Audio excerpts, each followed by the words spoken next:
love me some cooking with Vicki. Today's meatloaf day. Beautiful sunny afternoon, why not? So we're going to go ahead and put this meatloaf together. And remember, if you go back and look at my episodes, there's also the country fried meatloaf that you can use your leftovers with to make another meal later on in the week. So today we're going to go ahead and start off with our meatloaf. So start off with 2 pounds of ground chuck. So,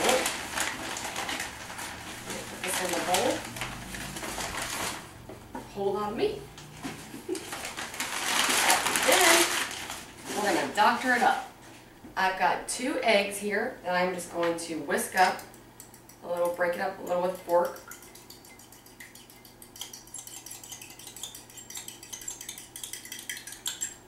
I'm going to add that to that.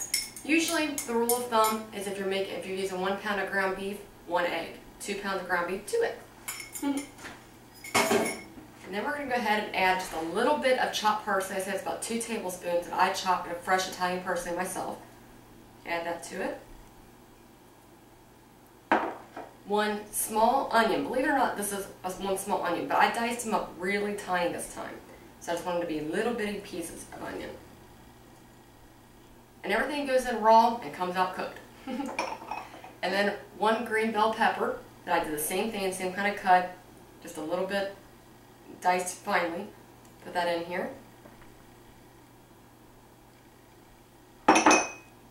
About 6 cloves of garlic, just small cloves that I diced up myself, and you can even buy the minced garlic that's already chopped up for you. This is kind of like a meatball, but a big one.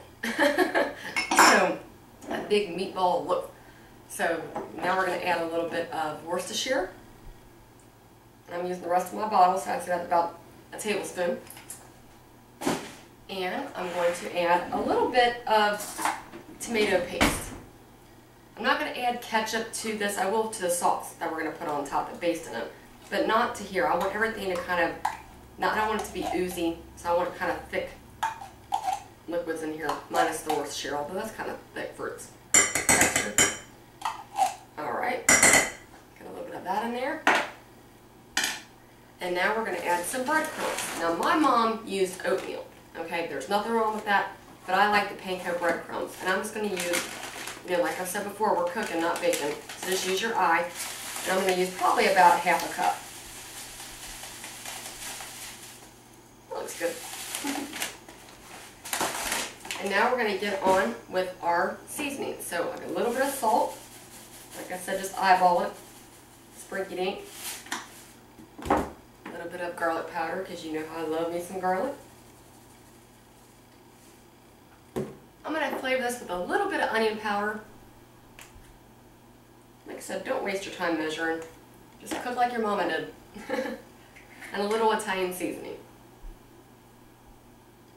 And that's it. And then we'll make our sauce here in the end. So we're going to start off with a spoon, but you have to get in there and work this with your hands. I've got my oven preheated to 375. And after I get this together, we're going to cook it for about 1.5 hours. We'll put the sauce on halfway while it's cooking. So I like it to be sticky.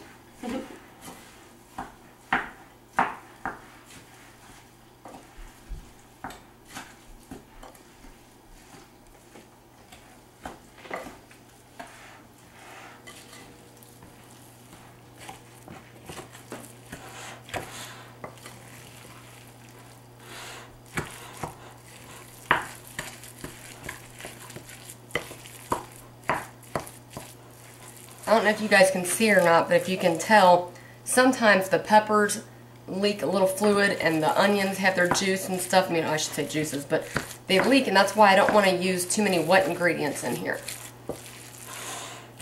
I really don't like a soggy meatloaf. And then at the end, I'm going to put a little bit of shredded cheese on this. That's what makes it so good, I think, for your country fried meatloaf sandwiches. Like I said, if you could go back and look in my repertoire of videos, you will see that one. Now, trust me, that's a great way to utilize your leftovers. Alright, now I gotta get in here with my hands. Now what I've got here is, I've got this meatloaf pan. If you don't have this, don't worry about it. Go ahead and use just some kind of 13x9 casserole dish, but just make sure you grease it or this will not come out. But I like this. About $14. And you can get it at Kroger's or Bed Bath & Beyond or Walmart. It is really worth it because it drains the grease out the bottom, and then you don't get a soggy meatloaf. So I'm going to go ahead and take this with my hands, kind of get it into loaf shape in my pan here. And I'm going to pick it up, cram it in here.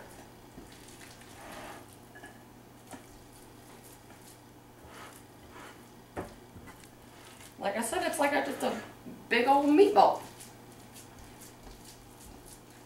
Another trick that you want to do is you want to make an indentation down the center of this so that it can kind of hold your sauce for you, which we'll put together here in just a second after I get this in the oven.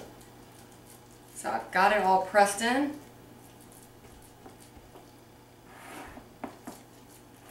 Now I'm going to go ahead and just push right down in the center, make kind of a gully. And that way, my sauce will stick to it and it'll be wonderful. It'll have a little place to go. That took all of 5 minutes to put together. If you're that lazy, I can't help you. Okay, so let's put this in the oven, then we'll work on our sauce. An hour and a half at 375, okay? Okay guys, now we're going to get started on our glaze, and it just has 4 ingredients: brown sugar, a little Dijon mustard. Look, that's all I have left over, so I'm just going to use it. You can use French's, you can use any kind of mustard, it doesn't matter. Honey mustard, whatever kind you got. And then I got ketchup, and then I have apple cider vinegar. In a 1 cup Pyrex container, I've got about 2 tablespoons of brown sugar in here. I'm going to add just a little bit of this Grey Poupon mustard.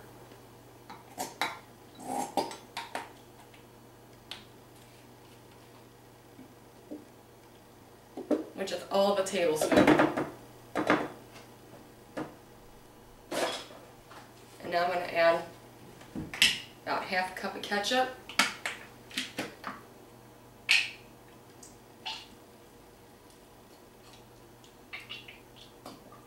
Pardon me. It was the ketchup bottle, I swear. And now a little bit of apple cider vinegar. You don't want to use white vinegar, you want to use apple cider. That's it. I'm just going to whisk this up. Now, be careful when you're trying to get this started because you're trying to break up a solid at the bottom of the liquid and that can go all over your clothes. Watch me do it. Too thin, add a little bit more brown sugar, but I think this is really good.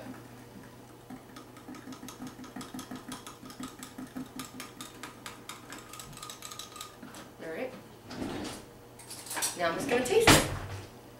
Now if you weren't watching me, I'd stick my finger around in here, but since you are, I'm going to use a spoon.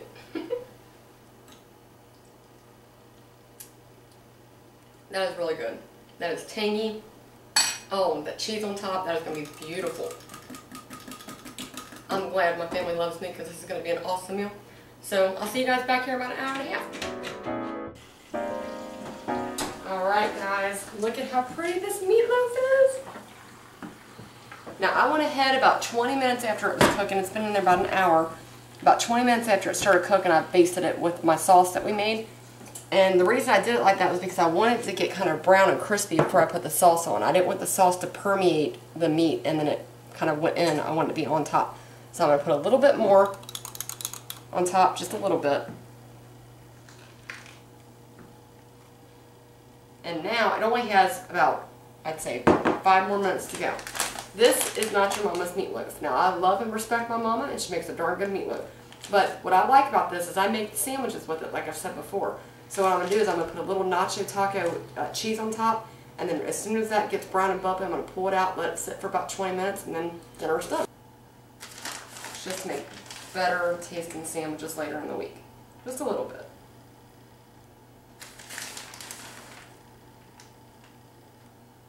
Oh, it looks so pretty, and can I just tell you my house smells so good right now. It really does. My husband's filming right now, so let me tell you, his mouth's watering. So let me put this back in for about another 5 minutes, and then we'll pull it out. Okay guys, we've got the meatloaf out. It's been sitting for about 20 minutes. It cooked for about an hour and a half at 375 degrees. So we've got it out. We're going to pull it out of this fancy schmancy little meatloaf container. Look at how easy this came out. This was fantastic. So we've got our meatloaf I made some mashed potatoes and a little sour cream and chive and some butter in there. Fantastic. And some corn on the cob. You've got yourself a great meal. So like I said, guys, you can do this. It doesn't matter what your background is. Like I said, 5 minutes of preparation, an hour and a half, actually about 2 hours from start to finish to let it sit. But you can't have a more home-cooked meal than this. Like I said, guys, you can because there's no excuse. I'll see you guys next time. Bye-bye.